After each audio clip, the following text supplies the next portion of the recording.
드디어 또경영 차진만이 본격적으로 움직이기 시작했습니다. 돌담병원 외상센터 오픈을 앞두고 부용주의 제자라며 무시했던 돌담저스들을 모두 외상센터로 불러들인 것인데요. 낡은 병원에는 김사부 혼자 남겨두고 여지껏 김사부가 키워놓은 제자들을 모두 데려가 버렸습니다. 김사부와 함께 외상센터에서 합을 맞출 날을 고대하던 의료진에게 김사부가 빠진 현실은 씁쓸하기만 하죠. 김사부만 유일하게 스승으로 인정하며 따르는 우진이 외상센터를 거부하려고 하자 차진만은 아직 실력이 부족해서 그런 거 아니냐며 우진을 자극합니다. 처음엔 돌담병원 의료진 실력을 불신하며 외부에서 의사들을 데리고 오겠다고 선언했던 그가 왜 핵심 의료진을 모두 데려갔을까요? 차진만은 원리원칙주의자의 보수적인 사람입니다. 사람들의 생사가 왔다 갔다 하는 병원에는 분명히 지켜야 할 절차와 규칙이 존재한다고 생각하죠. 의사로서 제대로 일하기 위해 시스템은 존재하는 것이고 당연히 의료진은 병원의 시스템 안에서 판단하고 행동해야 한다고 여기며 평생을 살아왔죠. 자신의 믿음 안에서 차진만은 의사로서 남부럽지 않은 부와 명예를 얻었고 박 원장에게 돌담병원 외상센터장으로 스카웃 제안을 받을 만큼 존경도 받고 있습니다. 학부 시절부터 차진만과 앙숙 관계였던 김사부 역시 앞뒤 꽉 막힌 그의 사고방식은 마음에 안 들지만 의사로서 차진만의 실력과 명성은 인정했죠.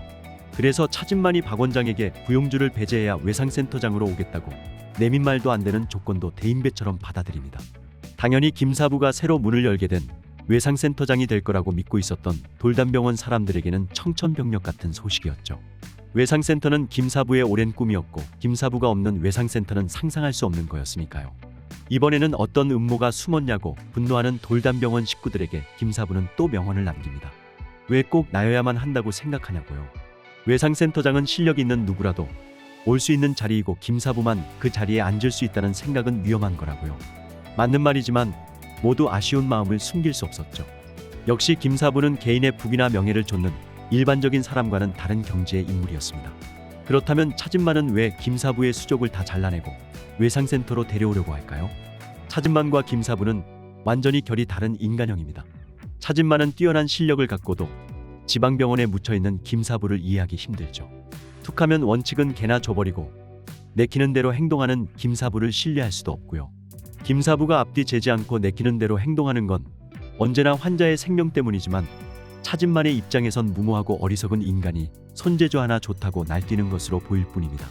그런 방식으로 김사부가 환자를 대하는 방식이나 수술 방식 모두 차진만은 동의할 수도 이해할 수도 없는데요. 김사부 같은 의사가 왜 저렇게 사람들의 존경을 받고 인정을 받는지도 납득할 수 없었죠. 차진만은 돌담병원에 와서 김사부가 이끄는 수술 현장을 몇 번씩 목격하게 됩니다.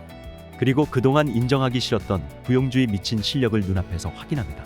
애써 김사부를 무시해왔던 그의 노력이 물거품되는 순간이었겠죠. 게다가 김사부를 믿으며 한몸처럼 움직이는 우진과 은재 그리고 돌담저스들의 모습을 보며 차진만은 복잡한 감정을 느꼈을 겁니다. 내가 그동안 목숨처럼 지키던 철칙과 상반되는 세상에서 저들이 저렇게나 멋지게 움직이고 있으니까요. 소원했던 은재도 언제 저렇게 컸는지 만감이 교차했을 겁니다. 환자의 목숨을 앞에 두고 낭만이란 가짜는 소리나 하고 있는 김사부를 보는 것도 미칠 노릇인데 어느새 자신의 딸인 은재도 그들과 한 팀으로 성장하고 있었으니까요. 인정하기 싫지만 더 이상 모른 척할 수 없는 때가 온 거죠. 그래서 아빠의 인정을 받고 싶어하는 은재에게 더 냉정하게 굽니다. 병원에서는 교수님이라고 부르라고요. 어려운 수술을 성공한 딸에게 칭찬보다 공과 사를 구분하라며 야박하게 굴죠. 김사부와 주변 동료들에게 인정받는 의사로 성장 중이지만 그래도 아빠의 칭찬 한마디가 듣고 싶었던 은재였는데 말이죠. 묘한 질투심이나 위기감이었을까요? 아니면 차진만의 마지막 자존심이었을까요?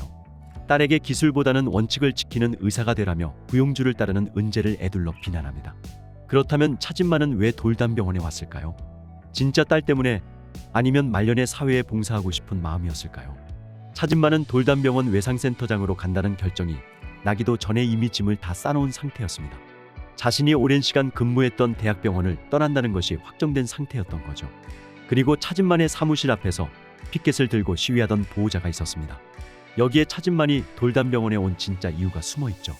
오랜만에 차진만과 만난 김사부는 둘이 부딪힐 때마다 자꾸 실력이 녹슨 거 아니냐며 차진만을 자극합니다. 이미 기득권 세력이 되어버린 차진만과 여전히 필드 제일 앞에서 날아다니는 부용주의 모습은 대비가 되죠. 딸이 보고 싶어서 또는 사회에서 받은 걸 봉사하며 돌려주고 싶다는 차진만의 말도 물론 진심일 겁니다. 하지만 무엇보다 대학병원에서 인정받던 그가 시골 돌담병원으로 온 이유는 기득권 세상에서 버려졌기 때문입니다. 신경 재건수를 지휘한 김사부가 화재 사고로 환자가 밀려드는 응급실을 지원하기 위해 먼저 수술실에서 나오자 차진만이 김사부를 몰아세우는 장면을 보면 짐작할 수 있죠. 차진만은 예민하게 반응합니다. 지금 자리를 비워서 환자가 잘못될 경우 현장에서 혼자 집도하는 은재에게 책임을 전가할 생각이 아니냐면서요. 김사부의 입장에서야 말도 안 되는 개코 씹어먹는 소리였겠지만 이것으로 차진만이 대학병원에서 의료사고와 연관된 것은 분명해 보이네요. 차진만의 사무실 앞에서 피켓 시위를 하던 여자의 아들이 의료사고로 사망했고 대학병원에서 그 일을 처리하는 과정에서 차진만의 책임을 물었을 겁니다. 다만 차진만의 성격이나 실력으로 보면 본인의 직접적인 잘못 때문이 아니라 병원 절차상 본인이 그 책임과 비난을 대신 짊어져야 됐던 것은 아닐까 합니다. 평생 자신이 옳다고 믿었던 철칙 때문에 결국 자신이 몸담았던 곳에서 내쳐졌을 때 차진만의 심정은 어땠을까요? 차진만은 내레이션에서 인생의 내리막길에서 어떻게 하면 좋은 모습으로 퇴장할 수 있을지에 대해 수없이 고민합니다. 인생 2막으로 돌담병원 외상센터장으로 온 차진만이 돌담저스들과 합을 맞추며 오랜 라이벌인 부용주와 부딪히면서 어떤 결과를 이끌어낼지 궁금해지는 이유입니다. 이번 낭만 닥터 김사부 시즌3도 사람 냄새 물씬 풍기는 에피소드들의 향연인데요. 낭만 닥터의 현실감과 몰입감 높은 서사는 드라마의 재미를 한층 높여주는 요소입니다. 이번 시즌도 돌담병원을 찾는 환자와 보호자 사연이 입체적으로 펼쳐지면서 실감나는 수술실 장면이 더해지며 전문 의학 드라마로서 명성을 입증하고 있네요. 이런 시골 구석에서 뭐하고 있냐는 차진만의 질문에 김사부는 이렇게 대답합니다. 나답게 꿈을 꾸며 살고 있다고요. 탈북자든 국가대표든 방화자든 그 사람이 누구든 상관없이 의사는 환자의 생명을 살리면 된다. 무슨 일이 있어도 살린다는 김사부의 대전제 앞에 차진만은 어떤 변화를 보일지 앞으로의 전개가 기대됩니다. 오늘 영상이 재미있으셨다면 구독과 좋아요 부탁드려요.